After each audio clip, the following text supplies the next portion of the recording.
Apprends comme si tu devais vivre toujours. C'est le mantra et l'objectif de ce podcast. Je vous amène avec moi à la découverte de profils et de parcours inspirants au travers d'entretiens décomplexés. Mon ambition est de créer pour vous et pour moi l'opportunité d'apprendre et de comprendre. La curiosité et l'ouverture d'esprit sont les maîtres mots. Mon nom est Pierre Barrault et c'est un plaisir que de faire ce chemin avec vous. Ce podcast est sponsorisé par l'ISC Paris, École de Commerce et de Management. Il est réalisé avec les moyens techniques du studio de podcast du campus Orléans de l'ISC, dont je suis le directeur général. Si vous aimez la colle, cet épisode ou tous les épisodes, j'ai besoin de vous. Un like, 5 étoiles, un commentaire sur votre plateforme d'écoute préférée, voilà qui m'aidera grandement, qui aidera la colle à se faire connaître. Allez, c'est parti, nouvel épisode.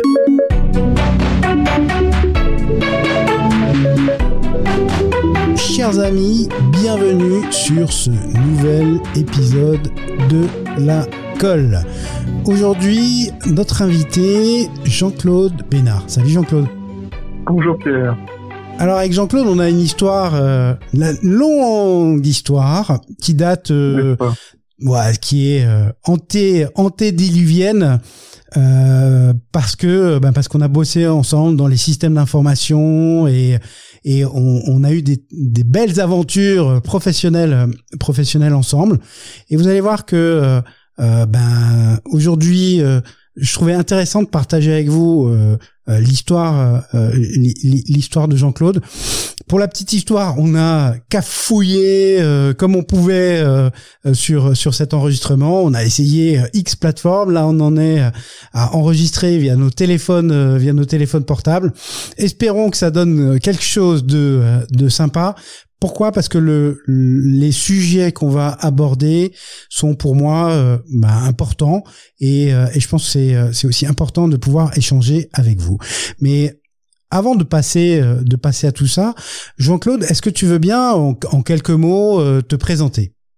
Oui, alors j'ai 56 ans, j'ai une carrière de commercial derrière moi d'une vingtaine d'années et puis ce qui m'anime aujourd'hui, c'est le Parkinson depuis le 1er avril 2017.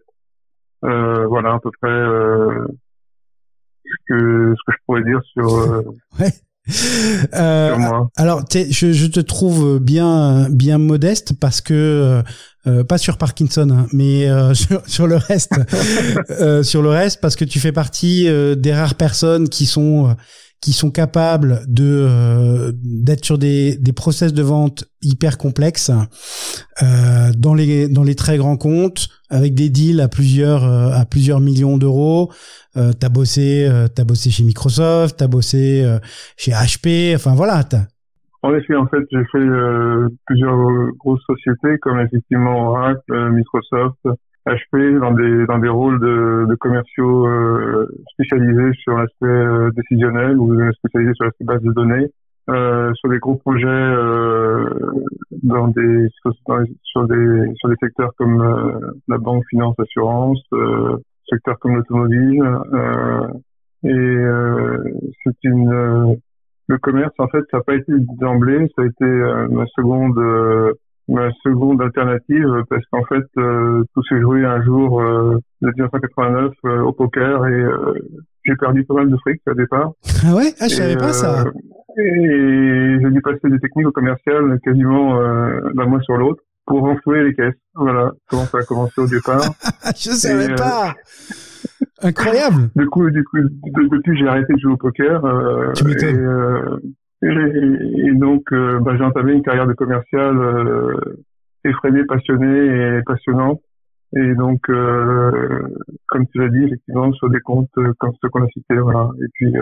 Et puis ça continue en fait. Là, je suis aujourd'hui dans une grande société américaine qui s'appelle AMD. Je vends du cloud, je vends des instances cloud qui sont motorisées par AMD, par opposition à ceux qui sont AMD, motorisés par Intel. C'est les processeurs, non ? C'est ça ? C'est les processeurs, tout à fait.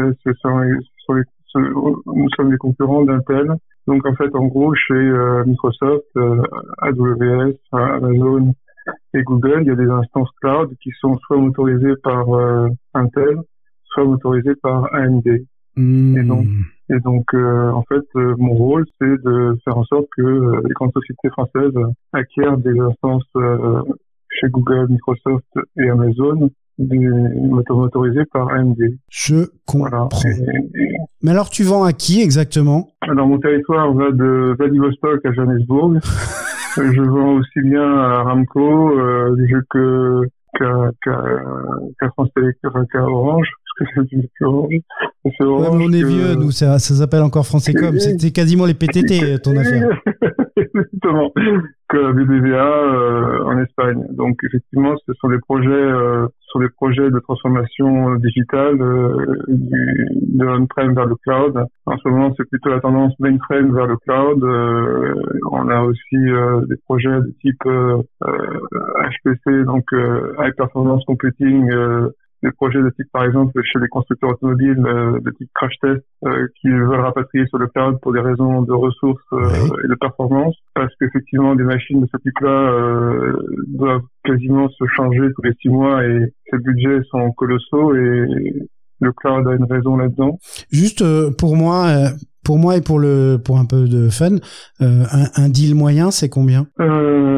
Alors par rapport au processeur, c'est très diffus. En fait, en gros, par exemple, pour un opérateur télécom, pour mettre en place un flux de jeux pour ses abonnés, ouais, c'est de l'ordre de 400 à 500 000 dollars par an. D'accord. De licence uniquement d'infrastructure cloud. Oui. Ah, c'est pas rien, hein. Alors, ça s'équilibre généralement au bout de 2 ans. Ça se réfléchit entre des infrastructures on-prem et des infrastructures cloud. Ça s'équilibre en termes de coûts, en termes de... Alors, on-premise, ça veut dire qu'on a les infrastructures chez soi, à la maison. Les murs, tout à fait. Et donc dans le cloud, dans les nuages, ça veut dire que c'est dans un data center quelque part dans le monde. Tout à fait, ce sont des ressources partagées qui sont effectivement mises à disposition des clients qui, à la demande, peuvent y accéder. Et donc, on le voit, t'as tout un chemin de carrière professionnelle très international d'ailleurs. T'as quasiment bossé que pour des boîtes américaines. Oui, en effet, sauf une boîte italienne qui vend des logiciels d'élaboration budgétaire et de consolidation financière, qui était Board international, mais c'est une boîte italienne. Donc, ok, il y a ça. On se connaît un peu. En tout cas, il y a un moment où on se fréquentait beaucoup. On faisait des deals ensemble. Et t'es un mec qui embrasse la vie, qui la mord à pleines dents. La preuve, le poker, tu m'as jamais dit ça, hein. Il a fallu qu'on attende qu'on soit des vieux schnocks pour que tu me balances ça. C'est quand même incroyable. T'es un motard. Tu étais un motard patenté. C'est-à-dire que moi, dans ma fiche contact sur mon téléphone, il y a, je sais pas pourquoi, mais il y a un logo Harley Davidson à ton nom. C'était ma passion pendant quelques années jusqu'à ce qu'effectivement je sois épuisé de cette marque par le fait que c'est un entretien plutôt coûteux et c'est une machine qui est très jolie, très belle, mais ouais, mais ça donne une idée du personnage, tu vois. Ça donne une idée du personnage. C'est intéressant. Et puis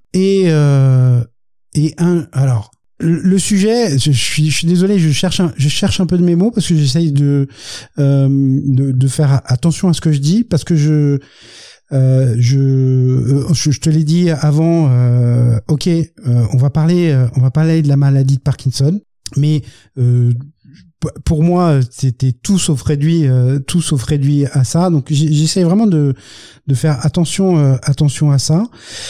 Maintenant, est-ce que tu veux bien finalement nous raconter comment ça s'est arrivé, comment ça a débarqué dans ta vie? Alors, comme tu disais, je suis toujours passionné par ce que je fais et passionné par la vie.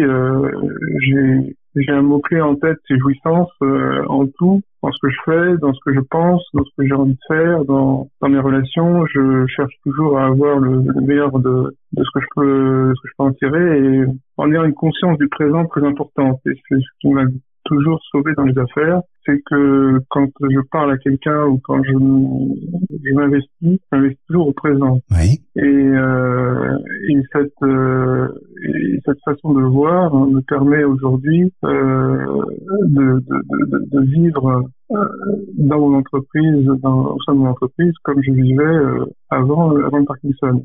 D'accord. Parkinson n'a pas beaucoup d'influence, n'a pas eu d'influence dans ma vie, de par même cette attitude de passion et de volonté de vivre au présent. Ok. C'est-à-dire que je ne projette pas dans l'avenir. C'est-à-dire que les décisions que je les prends en fonction de ce que je comprends à un instant T et ce dont j'ai envie à l'instant T. Donc, ça me permet effectivement d'aborder les différentes problématiques, que ce soit les problématiques de négociation ou les problématiques personnelles, médicales et autres, d'un point de vue qui m'extrait de cet environnement pathos ou cet environnement de tout, comment dirais-je, sentiment négatif. Voilà, enfin, donc voilà.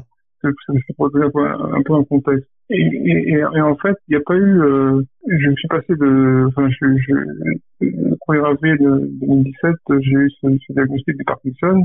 J'ai été effectivement, en fait, j'ai pas compris tout de suite ce qui m'arrivait, mais j'ai tout de suite été soulagé par le fait de savoir ce que j'avais, en fait. Précédemment, en fait, en gros, je m'endormais, au volant, j'avais un bras qui commençait à se raidir, et donc le fait d'avoir un diagnostic sur ce qui t'arrivait, sur ce qui m'arrivait, ça m'a soulagé d'une part, et d'autre part, ça m'a donné envie de faire plus que ce que je faisais avant par rapport à des activités comme le parapente, la roue électrique, la moto, oui. Ou même le business dans lequel j'étais. Mais pour ceux, et moi le premier, qui ne sauraient pas on a tous entendu à un moment ou à un autre parler de la maladie de Parkinson. Est-ce que tu peux nous dire un petit peu ce que c'est, justement? En fait, la maladie de Parkinson, les premiers symptômes de la maladie de Parkinson, c'est la lenteur, c'est la raideur et c'est le tremblement au repos. D'accord. En fait, c'est une maladie neurodégénérative, donc en fait, c'est une maladie qui est évolutive, qui touche essentiellement les fonctions motrices et les fonctions automatiques, la déglutition, la marche, la préhension, voilà. Donc, c'est une maladie qui pour l'instant n'a pas de solution, n'a pas de médicament qui puisse, pas de cure, c'est ça ce que je cherchais comme mot. N'a pas de cure, donc tous les médicaments aujourd'hui ont tendance à remplacer, qui petit à petit fait défaut dans le cerveau, ça n'a pas de. Oui, en fait les médicaments aujourd'hui sont là pour en fait remplacer la dopamine qui fait défaut dans le corps. La dopamine est un neurotransmetteur en fait en gros qui fait déficit. Ce qui fait défaut dans le principe du Parkinson, c'est la transmission en fait des informations d'un neurone vers un autre. D'accord. Qui se fait à travers un messager qui s'appelle la dopamine. Et donc en fait les médicaments aujourd'hui qui sont dispensés pour le Parkinson sont de la dopamine pure et un médicament qui fait en sorte d'exciter en fait les récepteurs de dopamine de façon à ce que la dopamine, le peu de dopamine qui existe dans le corps puisse être efficace, peu importe. Ça veut dire que tu te fais des shoots de dopamine? Tout à fait. En fait, c'est des shoots de dopamine à horaire constant dans la journée, de façon à ce que de rebond en rebond, on ait un taux de dopamine qui permette une activité normale. D'accord. Une élocution normale, une marche normale, des tremblements amoindris, etc., etc. Ouais. En fait, il y a donc différents stades dans la maladie de Parkinson, et au début, au diagnostic, du diagnostic jusqu'à la lune de miel, c'est-à-dire du stade 1 jusqu'au stade 2, on a effectivement un comportement tout à fait normal. On n'a pas de stigmate qui soit visible plus ou moins. Ouais. C'est à partir du stade 3 et 4 où on commence à avoir une intolérance à la dopamine qu'on nous dispense par voie orale. D'accord. Et on a des tremblements qui sont de plus en plus visibles, etc., etc. Et puis jusqu'à ce que les médicaments ne fassent plus effet. Ce qu'il faut savoir, c'est qu'on ne meurt pas de Parkinson, mais ouais. l'espérance de vie est quasiment identique aujourd'hui grâce aux médicaments avec ou sans Parkinson. Ok. Par contre, effectivement, le Parkinson atteint de plus en plus des gens qui sont jeunes, en dessous de 50 ans. Donc, il y a à peu près 10% de gens qui ont Parkinson qui ont moins de 50 ans. T'avais quel âge quand t'as été diagnostiqué? J'ai donc 56 ans, j'avais donc 50 ans à peu près, 51 ans. Oui.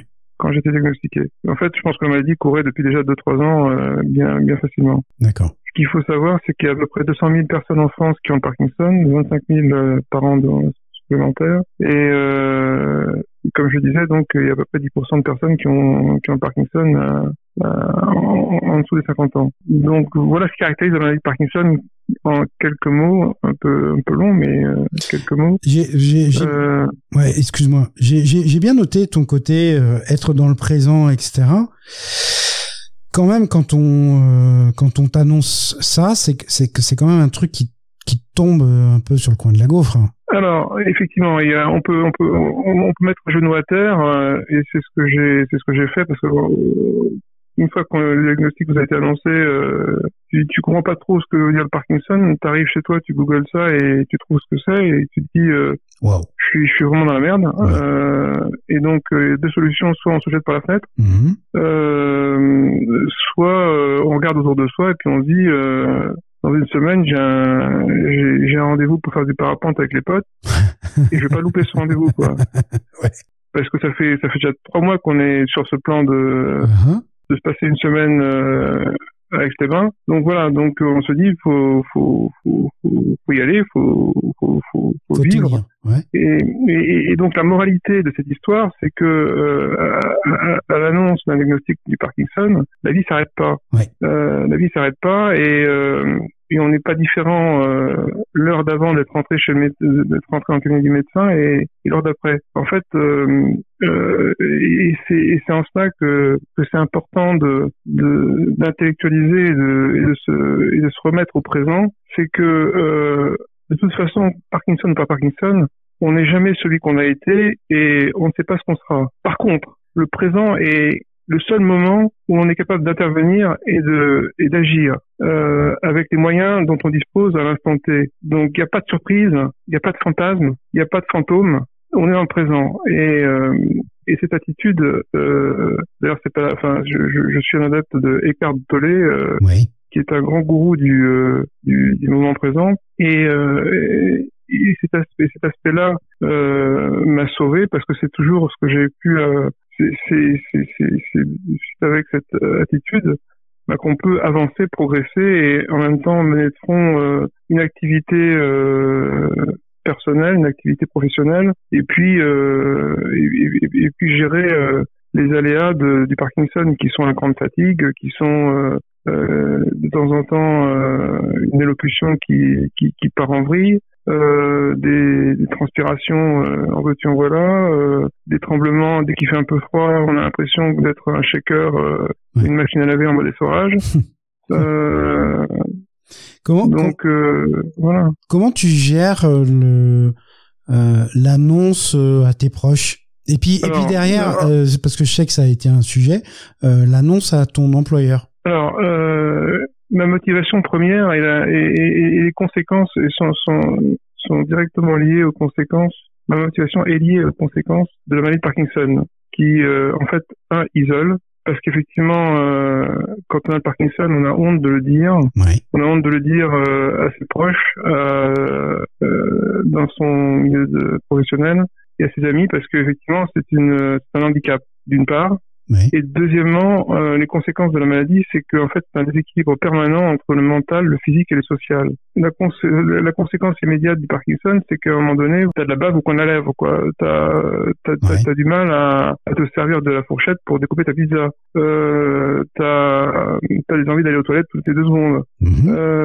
Et ça, faut gérer. Donc, faut gérer vis-à-vis dans son travail, faut gérer vis-à-vis de sa famille, faut gérer vis-à-vis de ses amis. Et donc, ma motivation première de faire mon coming out il y a un mois de ça a été de dire que ça suffisait, quoi. Ça faisait depuis 2017 que j'étais en sous-marin que je cachais mon Parkinson, que j'allais déjeuner à part parce qu'effectivement c'est pas très joli de voir quelqu'un en face de soi qui mange et qui a une petite goutte de bave qui coule au moment de la prise de pizza. Enfin bref, c'est pas top. Je comprends. Excuse-moi, je rigole, mais voilà. On se connaît suffisamment pour que je rigole. En effet. Mais en fait, on s'isole. Donc en fait, oui. Ma motivation première était très forte parce qu'en fait, j'ai 56 ans, j'ai encore quelques années à vivre devant moi par rapport à mes professionnels et à vivre encore, je pense, quelques années encore. Hein. Et assez c'est assez, je me suis dit qu'il fallait absolument que je fasse quelque chose parce que j'avais les moyens financiers devant moi de pouvoir faire quelque chose au cas où il m'arrivait que mon employeur me vire aux caisses, j'ai rien solide. Oui. Donc j'avais ça aussi en tête et donc en fait par rapport à ma famille a su quasiment tout de suite que j'avais Parkinson. Enfin ma famille j'ai pas d'enfants, j'ai une compagne et à l'époque j'avais mes parents donc c'est assez limité. Mais professionnellement effectivement je me suis déclaré qu'il y a un mois de ça à peu près. Ouais. Un mois et demi de ça. Et c'était donc motivé par ce que je viens de dire. C'est pour ça qu'on a attendu pour faire ce podcast aussi. Hein. En effet. Parce qu'effectivement, en regardant autour de moi, je me suis dit que j'étais peut-être pas le seul dans l'entreprise à avoir cette double peine de la maladie plus de devoir me taire et que c'était pas et que j'avais le privilège aujourd'hui d'être atteint de cette maladie de Parkinson et de pouvoir m'exprimer et de pouvoir agir parce que j'ai un job, parce que j'ai des moyens techniques, parce que j'ai des moyens physiques, de pouvoir faire, de pouvoir agir. Donc j'en profite. J'en ai profité. Là, j'en profite pleinement. C'est-à-dire que j'ai effectivement mis en place une stratégie pour communiquer d'une part avec mon employeur, d'autre part avec mon réseau professionnel et puis avec le plus grand nombre. Ouais, c'est-à-dire que tu es en train de devenir une star sur TikTok. Hein. Bah écoute, une demi-star pour l'instant.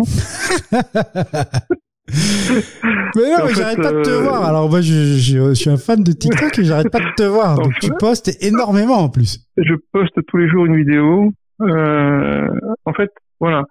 J'ai cette stratégie. Je mets à profit tout ce que j'ai pu comprendre, savoir en termes de marketing, commercial, au profit de la cause du Parkinson que je veux défendre. D'accord. Donc en fait, j'ai trois canaux de communication, un vis-à-vis de mon employeur, un autre vis-à-vis de mon réseau social professionnel et puis l'autre vis-à-vis de tout le monde quoi. Et donc j'ai fait j'ai fait une vidéo par public.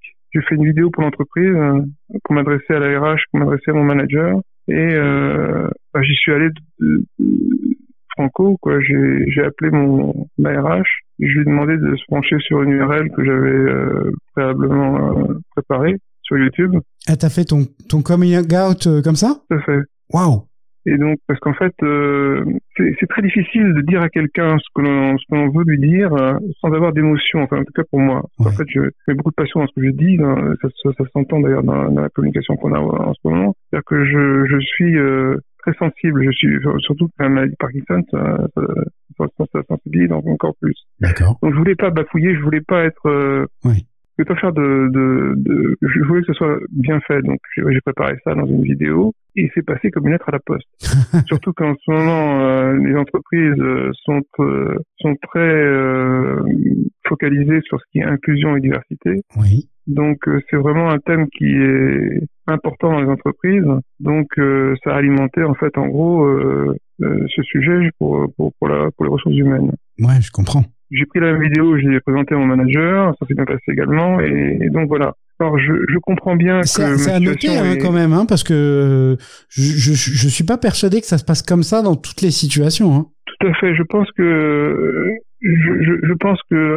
un garçon de café, s'il a le Parkinson et qui effectivement présente la même vidéo à son employeur, se fera virer, s'inédier, parce qu'effectivement il n'a pas la capacité peut-être d'être dans un état de fatigue ou dans un état de tremblement pour réaliser son job. Mais je pense que dans une entreprise comme, je pense à SAP, je pense à Microsoft, je pense à les grandes entreprises américaines comme Google, Amazon et autres, entreprises qui ont plusieurs dizaines de milliers de personnes ont sans doute en leur sein des gens qui ont le Parkinson. Statistiquement, ça doit tomber, oui. Statistiquement, en fait, en gros, il faut compter 3 pour 1000. D'accord. C'est le ratio, en fait. Et 3 pour 1000, ce qui veut dire aussi que 3 pour 1000, c'est toute une famille qui est touchée, c'est un réseau qui est touché, enfin bref, c'est toute une vie qui est touchée. Elle t'a dit, la RH, comment elle avait perçu ça, vécu ça? Non, mais en fait, de la réaction que j'ai pu en avoir par la suite, c'est plutôt une approche bienveillante. En fait, je pense que ce qui est important, c'est que de bien comprendre soi-même que tant qu'on est apte à faire une tâche, il n'y a pas de raison qu'une entreprise qui soit normalement constituée ne se garde pas. Voilà, en fait. Ce que je veux dire par là, c'est que en fait, la RH ne verra à aucun moment donné, je pense, raisonnablement aucun inconvénient à ce que tu restes dans l'entreprise tant que tu réalises ta tâche, quoi, tant que tu réalises ce que tu as, pourquoi on t'a engagé. Et c'est pour ça que j'ai pas grand chose à craindre pour l'instant, parce qu'effectivement je performe et il n'y a pas de souci par rapport à ça. Mais je conçois bien que c'est un cas privilégié, parce que ça peut être aussi, comme je disais, pour un garçon de café, une autre paire de manches. Oui, on est complètement d'accord. Justement, donc, alors, c'est pas justement, c'est t'as une aventure finalement sur les réseaux sociaux. Alors je te taquinais un peu en disant que t'es une star de TikTok, mais quand même tu commences à développer une vraie audience. Ce qui est intéressant de ce que j'ai pu voir, c'est aussi que ça crée du dialogue avec des gens d'ailleurs que tu es arrivé à sensibiliser.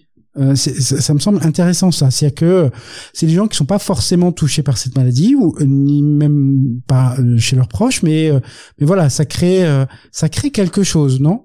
Comment tu le ressens, ça, toi, aujourd'hui?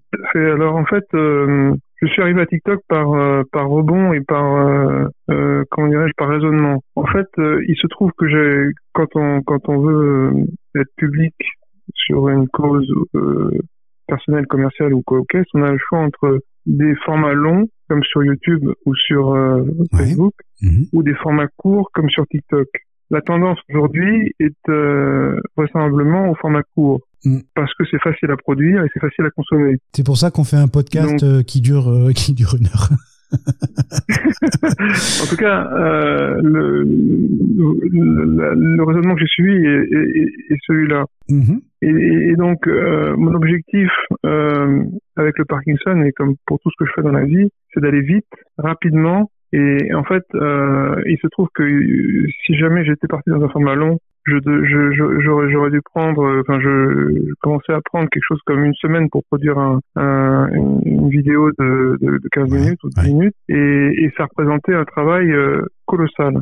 Alors que là, en fait, avec TikTok, ça me prend à peu près, si j'ai fait un travail préparatoire avant, ça me prend à peu près 1 heure, 1 heure et demie pour faire un truc de 10 minutes. D'accord. Donc, en fait, ce raisonnement me menait aujourd'hui donc à avoir une stratégie dirigée vers TikTok. Et quand on parle TikTok, il faut résumer ce qu'on a à dire en moins d'1 minute avec des mots simples et un objectif par vidéo également simple à digérer.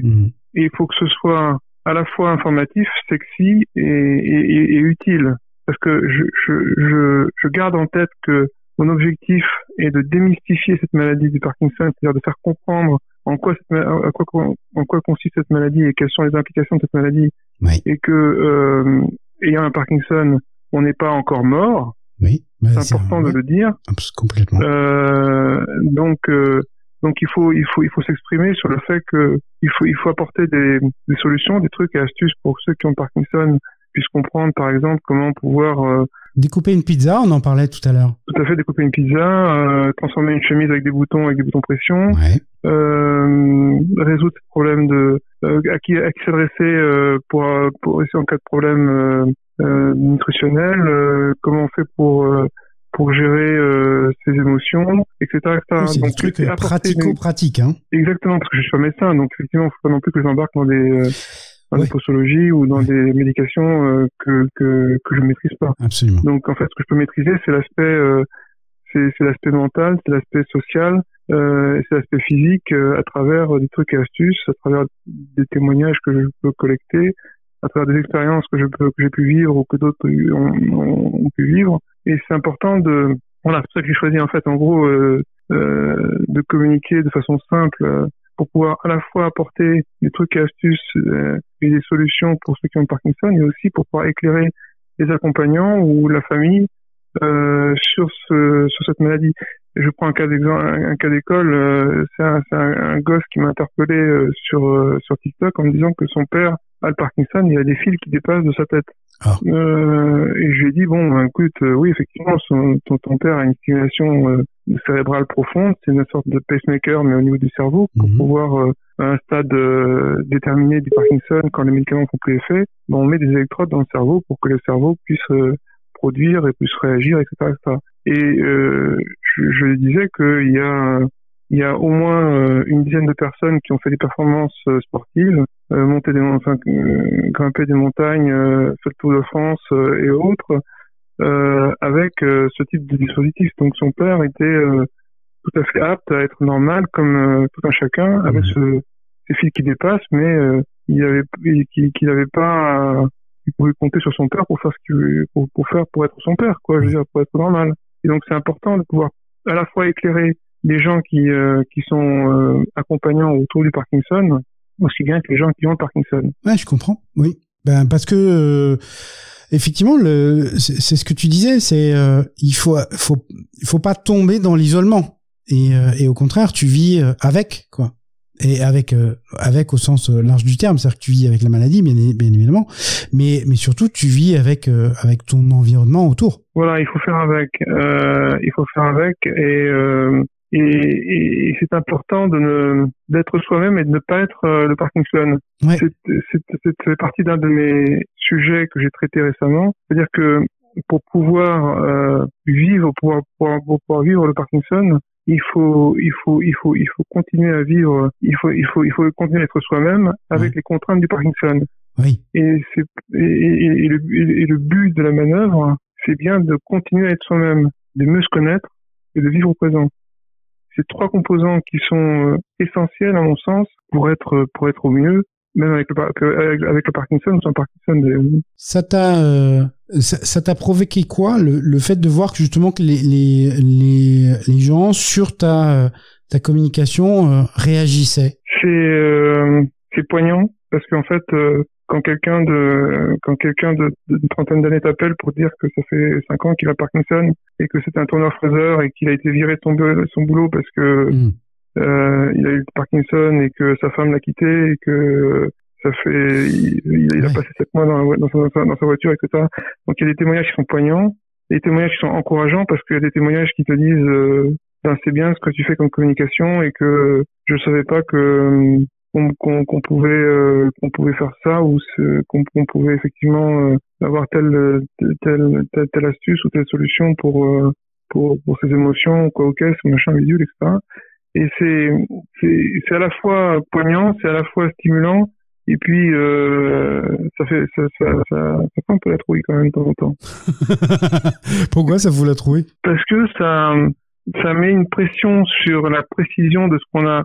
Parce que ok, on est sur TikTok, ok, on a quelque chose à dire de façon résumée et de façon simple, mais faut pas tomber dans le spectacle, faut pas tomber dans le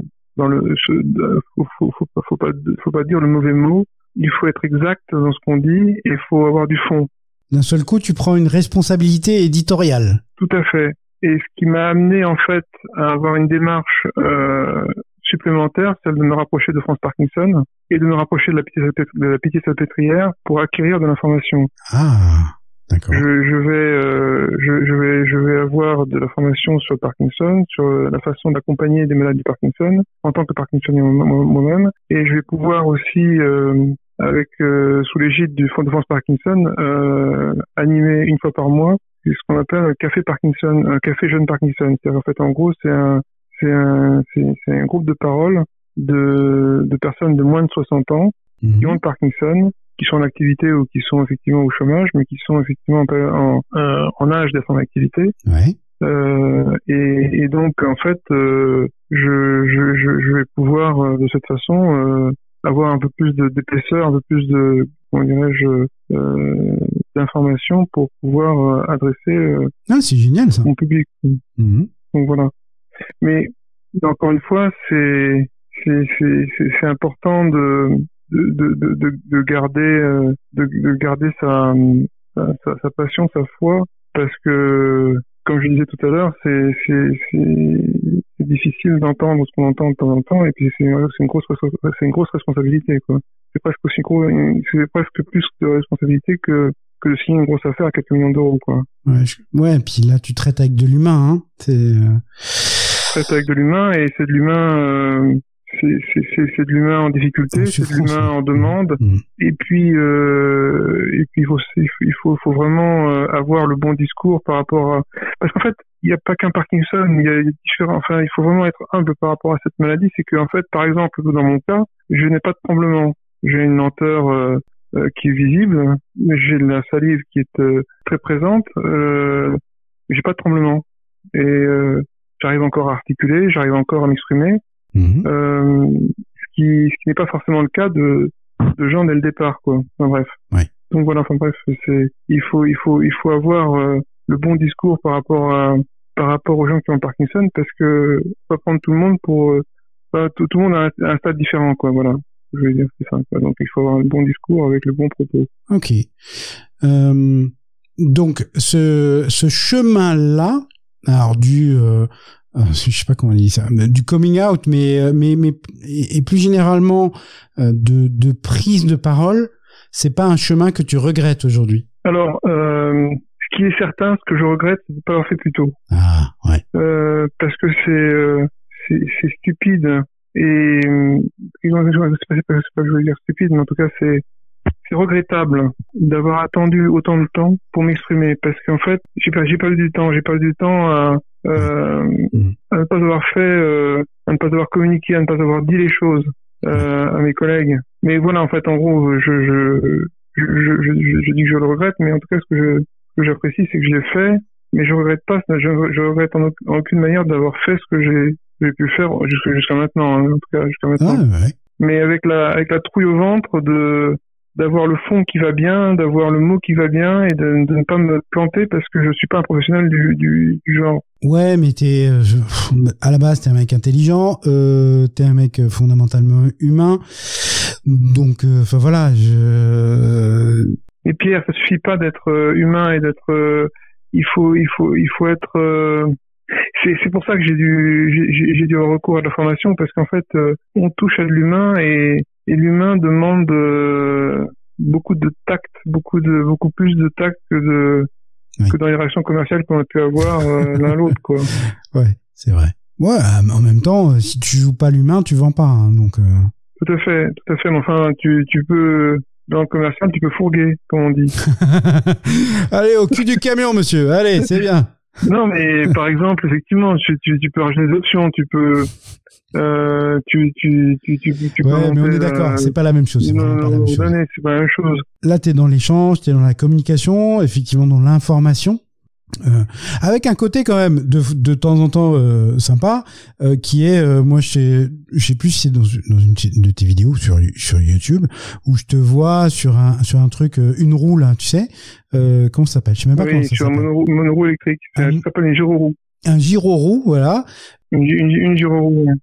Où en gros t'as l'air de te faire plaisir quand même en disant voilà, c'est pas parce qu'on a Parkinson que on peut pas avoir ce genre de truc, et voilà, c'était fun ça. C'est continuer à vivre, c'est le message que je voulais donner. En fait, en gros, il y a 3 messages que je martèle: c'est continuer à vivre, mieux se connaître et vivre au présent. Et continuer à vivre, c'est vraiment poursuivre ses passions, évidemment dans la limite de ce que Parkinson peut te mettre comme barrière, en termes de vigilance, en termes de fatigue, en termes de capacité à observer, parce qu'en fait faut être aussi vigilant. Donc bref. Donc, tu fais toujours des sorties en parapente d'ailleurs? Ben là, ça va faire 1 an que j'en ai pas fait, mais je compte reprendre ça très très rapidement. Il n'y a pas de raison que je puisse pas faire de parapente alors que je fais de la roue électrique, je fais de la moto tous les jours, quoi. Ouais. Mais voilà, ce qui est important, c'est de montrer que vivre le Parkinson, c'est aussi vivre ensemble, c'est aussi vivre dans la société, c'est aussi que à un stade donné de la maladie, où j'en suis, où d'autres en sont également, on est encore utile à la société, on est encore capable d'être un acteur dans la société en termes de consommateurs, mais aussi en termes d'employés, en termes de valeur ajoutée. On a une place dans cette société. Ouais. Et c'est important de le dire parce que, encore une fois, mon objectif, à travers la communication que je peux avoir autour du Parkinson, sur TikTok ou sur d'autres médias, c'est d'éviter la double peine aux gens qui sont pères de famille, commerciales, dans une entreprise, par exemple. Tout le monde, voilà, ça. Vivre l'instant présent pleinement. Enfin voilà, c'est vraiment important en fait. Mis à part le fait que Eckhart Tolle va dans l'aspect mystique de l'importance du moment présent, l'une des 3 composantes des fondamentaux pour pouvoir mieux vivre le Parkinson, c'est effectivement vivre le présent. Et c'est un peu comme la prise de décision commerciale au moment de la négociation ou au moment d'interaction avec un client, un prospect, etc., etc. Je pense que ce qui fait la force de quelqu'un dans le moment de la négociation, c'est que il est dans le présent, il est conscient que les fantômes ou les fantasmes sont J'aime bien cette expression. Sont effacés. J'aime bien cette expression. Les fantômes ou les fantasmes. Ouais. Sont effacés. En fait, ce que j'ai appris, c'est que le mental, en fait, fait appel au passé et au fantasme. C'est-à-dire qu'en fait, en gros, le mental évite de penser au présent. Enfin, je fais une digression, mais enfin bon, bref, n'importe. Tu vires philosophe donc, un peu, ouais. Ben, c'est philosophe pratique. Parce qu'en fait, la petite musique dans la tête qui dit d'autres ont échoué et que toi tu vas échouer aussi parce que d'autres ont échoué, ou je gagnerai au loto parce que effectivement d'autres ont gagné au loto. Ces petites pensées-là doivent être pas mises de côté, en tout cas doivent être on doit être capable de les entendre sans les endosser, en tout cas sans avec critique. Et donc, faut pouvoir mettre ces idées ou ces fantômes ou ces fantasmes en perspective du présent. Et je pense que la bonne prise de décision, que ce soit dans le cas du Parkinson ou dans le cas d'un commercial qui va démarcher un prospect ou quoi au caisse, c'est d'être dans le présent. Bien sûr, c'est d'avoir une culture, c'est d'avoir une connaissance historique de la relation. Certes, c'est d'avoir aussi une vue sur le futur. Mais au moment de la négociation, c'est d'être au présent. C'est-à-dire qu'en fait, en gros, c'est de voir, être capable de comprendre quelles sont les actions qui vont permettre maintenant d'agir. Je sais pas si j'arrive à exprimer correctement, mais c'est à peu près clair. Le secret de bien vivre, c'est le secret d'être conscient du moment présent et de l'action qu'on peut entreprendre maintenant. Yes. Il va avoir un impact dans le futur, mais de pas se laisser polluer par les fantômes ou ne pas laisser se polluer par les fantasmes d'un côté et de l'autre qui sont pas acteurs du présent, quoi. Le seul acteur du présent, c'est ta gueule, c'est ton être, c'est ton attitude et c'est ce que tu vas dire face à quelqu'un avec qui tu négocies. Donc la force, je pense, d'un commercial ou la force de vivre, de bien vivre, c'est d'être dans ce moment présent. C'est l'attitude, par exemple. Bref, voilà. Donc c'est ce que on va pas s'éterniser là-dessus. Mais oui, ça fait partie des clés. Parce qu'en fait, quand on part en dépression ou quand on part dans des spirales négatives, ben en fait, désolé, c'est un peu perso, mais j'ai eu une grosse dépression parce que à un moment donné, j'étais confronté à une adversité totale dans une boîte où j'étais et donc je partais en dépression. Oui, je partais en dépression. Ah oui, mais c'était pas la maladie. C'est ce que je veux dire, c'était... La maladie n'aide pas, en fait. La maladie exacerbe cette sensibilité que tu peux avoir face à l'adversité. Ouais. Donc, tu as moins de défense. En fait, le handicap, bien sûr, se révèle à travers le tremblement, se révèle à travers la lenteur, se révèle à travers la rigidité, mais aussi se révèle dans l'aspect cognitif, dans l'affect qui est beaucoup plus sensible, dans la capacité à mener plusieurs actions de front, par exemple. C'est des difficultés qui peuvent se présenter. Mais il y a un aspect invisible de la maladie qui peut affecter et que moi j'ai été sensible à un moment donné et j'ai eu recours à un psychiatre, j'ai toujours recours à un psychiatre d'ailleurs, qui m'épaule. En ayant pris cette initiative de me concentrer sur le présent, j'arrive à enjamber en fait des situations qui auraient pu me mener vers la dépression. Et quand des gens en face de toi disent qu'ils ont peur de mourir, par exemple, je leur demande tu leur dis, t'es pas encore mort là.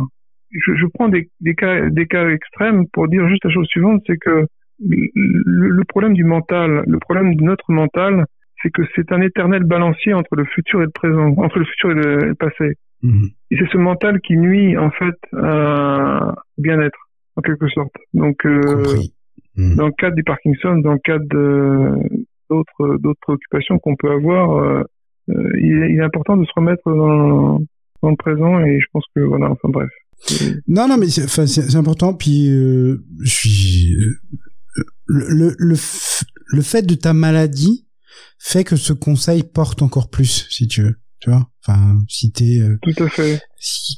Sans oublier effectivement qu'il faut avoir une conscience, faut continuer à vivre, faut continuer aussi à cultiver sa propre la connaissance en soi, etc., pour pouvoir se maîtriser, se contrôler, et ainsi de suite. Pour on a fait un bon petit tour là. Pour ceux qui auraient envie, besoin de te contacter, c'est quoi les meilleurs médias? Meilleurs médias, c'est ma chaîne tiktok.com @parkfighter. Parkfighter. C'est Park P-A-R-K Fighter F-I-G-H-T-E-R. Ouais. Pourquoi j'ai choisi le nom, pourquoi j'ai choisi ce nom, je sais pas, mais en tout cas, je trouvais que c'était offensif. Ça a le mérite de l'honnêteté, ça.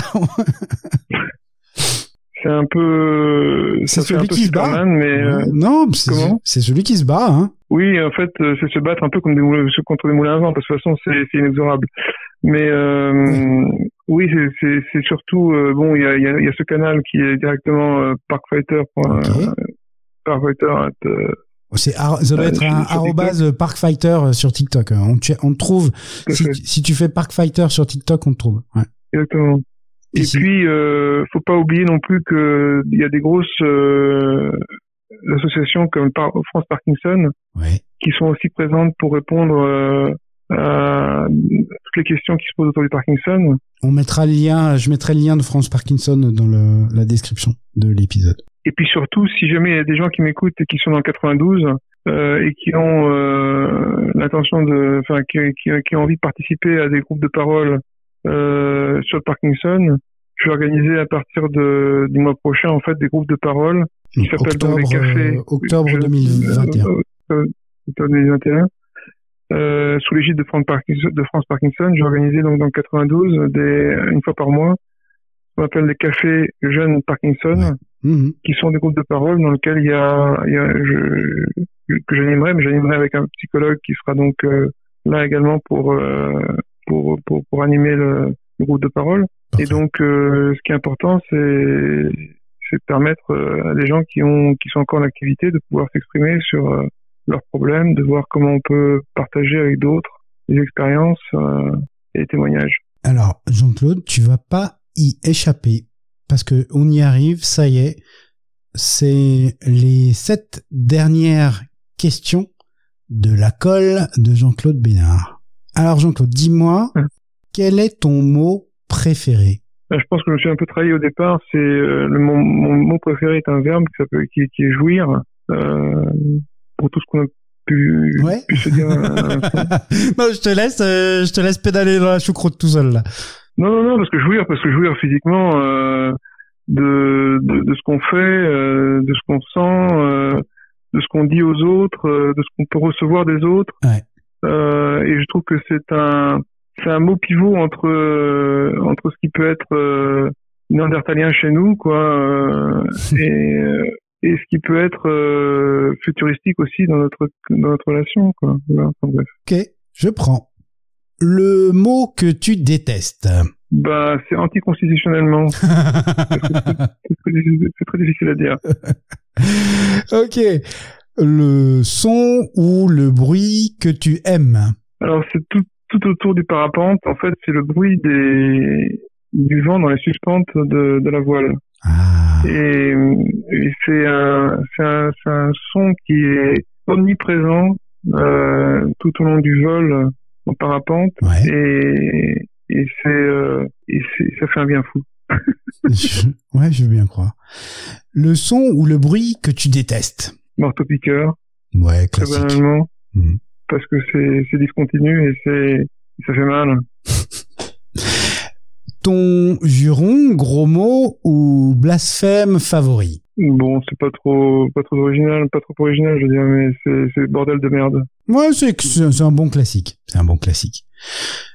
La citation que tu aurais aimé prononcer? Il y en a plusieurs, mais en fait, c'est celle de Mandela, qui dit que tout semble toujours impossible jusqu'à ce qu'on le réalise.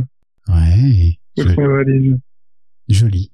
Si tu devais l'appliquer à quelque chose aujourd'hui pour toi, ce serait quoi? Ben, en fait, j'aurais jamais imaginé, il y a 6 mois de ça, en être au point d'avoir plus de 20 vidéos sur TikTok. Ouais. Près de 2000 abonnés. Enregistrer un podcast.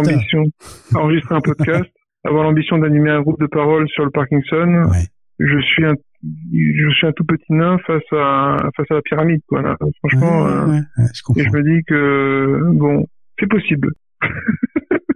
Il suffit de rêver et de le faire. Il suffit d'avoir l'envie et d'avoir les moyens de ces envies, c'est-à-dire qu'en fait, en gros, vivre l'instant et se mettre les moyens de vivre cet instant, quoi. Enfin, si Dieu existe, qu'aimerais-tu, après ta mort, l'entendre te dire? Bon travail, vas-y, retourne. Ah ouais, on remet le couvert. On remet le couvert, ouais. Et je changerai rien à ce que j'ai fait, et à ce que j'ai pu vivre, y compris le Parkinson. Ok. Pourquoi? Parce que j'ai vécu à plein tout ce que j'ai pu vivre, et que si j'avais, en fait, je disais en riant à ma compagne l'autre jour que c'est quand même une chance que j'ai eu le Parkinson, parce que sans ça, j'aurais jamais pu connaître TikTok. Et c'est vrai que ça aurait manqué à ta vie, cette affaire. Ça aurait manqué à ma vie. Mais surtout, si tu voyais les moyens, donc je me suis mis à disposition en termes de vidéos, en termes de son, en termes de process, parce que j'utilise pour pouvoir faire une vidéo par jour, t'as intérêt à avoir de l'ordre dans tes idées, de pouvoir faire une longue liste, une short list, documenter chaque thème, etc., etc. Donc en fait, j'aurais jamais pu mettre mon nez dans dans ce gouffre de savoir si j'avais pas eu Parkinson. Ouais, donc je comprends. voilà. Ça crée des opportunités aussi. Voilà. Ça crée des avenues pour soi, quoi, ça crée de nouvelles opportunités, effectivement, de connaissances. Bah écoute, Jean-Claude, je te remercie beaucoup pour ces instants de partage. C'est inspirant. C'est inspirant. J'espère que ceux qui nous écoutent, et moi le premier d'ailleurs, en savent un petit peu plus maintenant sur Parkinson, et donc aussi porteront un regard différent sur ça. Je sais que dans nos auditeurs, il y a plein de gens qui font partie de nos réseaux, qui te connaissent. Donc voilà, ça vaut le coup de passer un coup de fil à Jean-Claude et aller boire un coup avec lui. Donc vraiment merci pour ça.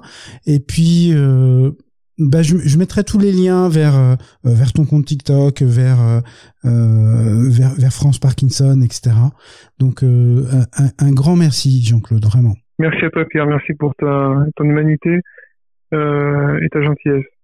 Je te remercie. Ouais, mais c'est tout moi, ça. C'est tout moi. Allez, merci, hasta la vista, Jean-Claude. Merci. Ciao. Bravo, vous avez tenu jusque-là. Si cet épisode vous a plu, vous pouvez le partager avec tous vos amis. Point important, abonnez-vous à La Colle sur votre plateforme de podcast préférée pour obtenir dès leur sortie les nouveaux épisodes. Mais aussi et surtout, laissez-moi un commentaire pour me dire ce qui vous a plu, ce qui vous a déplu, les trucs à améliorer et, je l'espère, vos encouragements. On se retrouve très vite pour un prochain épisode de La Colle.